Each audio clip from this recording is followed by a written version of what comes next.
Also a genius idea, I think, from Strictly to get Adam Lambert in to perform on Musicals Week. Oh, he is the nicest. He even invited me into his dressing room when he found out I was doing this podcast. Adam, thank you so much for inviting me into your dressing room. Thanks for coming. Tonight, obviously, you're going to be performing for us, so I'm catching up with you just before. Yes. What are the essentials in Adam's dressing room? What do you need before you go on stage? Do you know, I'm not really particular about, like, superstitions or anything like that. I'm like, put some water, maybe a bowl of fruit. It's very healthy. I've got to say to the listeners, there's lots of fruit here. Watermelon actually is really good for your throat. It's mainly water, right? Yeah, it's a lot of water, and it's just kind of nice. Yeah. So do you get nervous before you go on stage? I sometimes a little bit. I get excited or I get like a little bit anxious, but as the years go by, I get less and less nervous. And sometimes that's actually not a good thing, because sometimes you want the adrenaline, especially if you have a little pinch of jet lag like I might have, just maybe, kind of. Oh, you don't look just jet a bit. lagged. Well, yeah, it's all smoke and mirrors. Yeah. I need your makeup artist, because you do not look jet lagged. What makeup? I'm not wearing a stitch. What are you talking about? I rolled out the shower like this. When did you fly in then? Last night. Oh, okay, Yeah. okay. So you've had a little bit of time to adjust. It's going to be great. Yeah. Yeah. So back in 2009 was when you were on American Idol. Yeah. So you know what it's like to do this Saturday night live entertainment. Yeah. It's in a way been in the contestants' shoes, that pressure. Have you got any advice for them? I think the thing that is really tricky is figuring out a way to control your adrenaline. Because like I said a moment ago, it can be your best friend or your worst enemy, especially when you're competing and you know people are voting for you and you're being judged.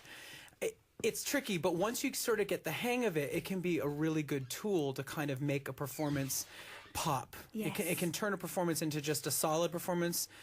It can turn it from that into something like a moment. Yeah. It's Musicals Week, which is one of my favourite weeks down at Strictly. And you're a fan of musicals, right? Because when I did my research, I saw you've been in Grease and Hello Dolly way back. Whoa, that's going way back. Just thorough research. I come from musical theater. That's what I grew up doing. And right before I auditioned for American Idol, I was actually in Wicked, the musical, in Los Angeles. Wow. Yeah, so I was doing that for a couple years. Do you miss it? Do you miss doing musicals? Sometimes, yeah. I actually, the thing I think I miss the most is less the actual content, the material, and more just the community. You get to do a show with a bunch of great people, and you come to work every day, and you become a family, and there's inside jokes, and you get into that routine of being in the dressing room, getting ready, and I miss that. I really enjoyed that. Have you got any favourite musicals? It's so hard to choose one, isn't it? You can choose a few. I love the musical Hair. Yes. Yeah, I did a production of it when I was about 22 in Germany. And it was a bunch of Americans that they flew over to Europe to do this production. And I was like, I'd never really been to Europe before. And the musical itself was just, the themes in it are so great. And I made lifelong friends during that production. So that show kind of holds a dear memory for me. So if you're so experienced, you must be quite a good dancer. I was never really a dancer. I mean, I did like movement, quote unquote, which is sort of something in between. You've got a cheeky smile on your face. I think you're downplaying it. I wasn't. No, I wasn't. I mean, because I was actually cast when I did Wicked. There was kind of three different types of ensemble member. There was like the singer actors, there were the singer dancers, and then they were the dancer dancers. And somehow I passed the final callback and got placed into that middle category as a singer-dancer. And when it came time to do some of the choreography for the first time, they were breaking it down for us very quickly. And I was like, whoa. I'm not that good of a dancer. You're going to have to hold up and teach me very slowly. And it was hard. It was a big challenge. I was having to do things that I was not qualified to do. Well, do you know what? It's part of its attitude, isn't it? You've just got to go for it and go for it with Make a it work. smile. That's what we say, yeah. Exactly.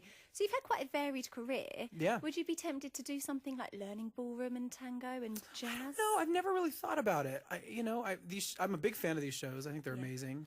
But I never really thought, I'm going to try that one day. I don't know. Maybe tonight, having watched the performances, maybe I'll do a private show backstage. I'd love to see dance. that, please. And if that happens, then we need to get some cameras out. Can't just be on a podcast, okay? You've been touring with Queen. Yeah. I mean, tell me about that. It's been amazing. I mean, they are like a family to me now. We've been working together for 6 years. You were saying about that camaraderie backstage when you do musicals. Is it the same thing with Queen? It's very similar. Being on a tour, you become a family. You become, a unit that travels around together. We're on the plane together. We eat meals together, and it is this feeling of a community. Obviously, it's a bit smaller than maybe a full-blown musical, That's almost better, right? Yeah, Because it's nice. It's more intimate. You Yeah, become it's better nice. friends. And the whole team, not only Brian and Roger, but everybody around us. It's a great group, and it's been an amazing experience, and it continues to be. Was it quite intimidating being with such legends and such icons? I think in the beginning, I was definitely intimidated. This is 6 years ago when we started. Yeah. They're legendary, and Brian and Roger are the nicest guys in the world. So they definitely made me feel comfortable, and they made me feel like it was a collaboration. And I always thought to myself, well, you know, if they had wanted to, they could have dictated to me exactly what they wanted me to do, and I would have been okay with it. Because that's so nice, because you're essentially stepping into shoes and a team that's already very established. Very, yeah. And yet they've welcomed you sort of on their level as a peer. Yeah, it's been great. And I think we've grown together. I certainly feel like I've learned a lot from them, and that it's kind of evolved a bit, our relationship and sort of the nature of these shows. You know, now we're at a point where this last year we did a residency in Vegas, and coming up with some of the stage design and the way that the set was ordered and sort of the songs kind of went together. It was a collaborative effort, and it was really fun. Yeah. It was fun to try to reimagine certain things to make it feel fresh. You've toured all over the world. Do you notice a difference from the audience? Is the attitude different or the reaction different at all? It depends on where you go, but it is really interesting. Around the world, different audiences, different cities react differently.